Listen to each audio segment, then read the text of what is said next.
What are we doing here at Sentry? Sentry helps fix our broken code, so we're going to help them fix a mess. Do you think we can keep eating these peanuts? My name is Austin. I'm head of product engineering at Matic. My name is Luying. I'm a research engineer at Matic. Yes, we're a consumer products company. We hope to bring autonomy and computer vision to the home. This is our first product, the Matic floor cleaning robot. For every bot in the field, it sometimes experiences a software crash. We call it panic. So we're reporting these panics to Sentry along with the bot ID and software release versions so that we can catch different panics that are happening in the fleet. When we started, we had not very many robots out in the field. And at that time, we were able to kind of look at each individual one, get feedback from customers what wasn't working, go look at logs and fix those. And what we found is, as the fleet scaled, as we shipped more and more robots into customers' home, fleet monitoring became a much bigger need for us, and that's where Sentry stepped in.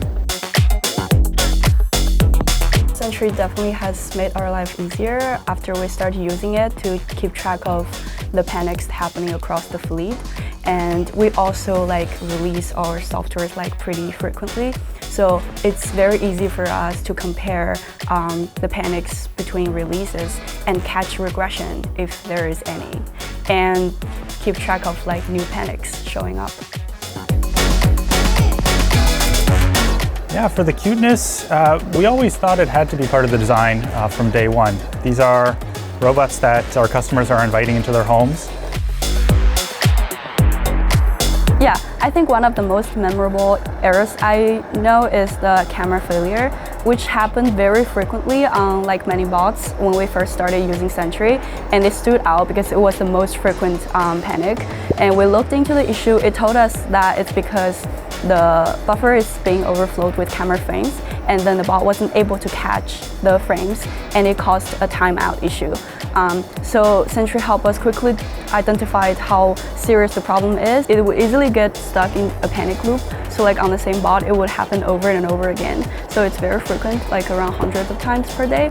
And after we solved the issue, I think right now it's about one bot per day. With some of the fixes we've been able to ship, we can see on Sentry that, hey, we've been able to see a 90% decrease, let's say, in the count of panics, and tickets have also reduced for those types of events.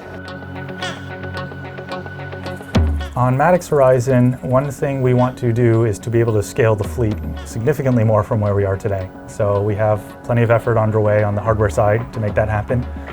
And we have to upgrade our tooling to be able to handle that in software, in customer support, and throughout the rest of the team. Before, we're just looking at logs and passively reacting to tickets, but now we can just look at the dashboard and tell what is wrong. Yeah. We fixed it.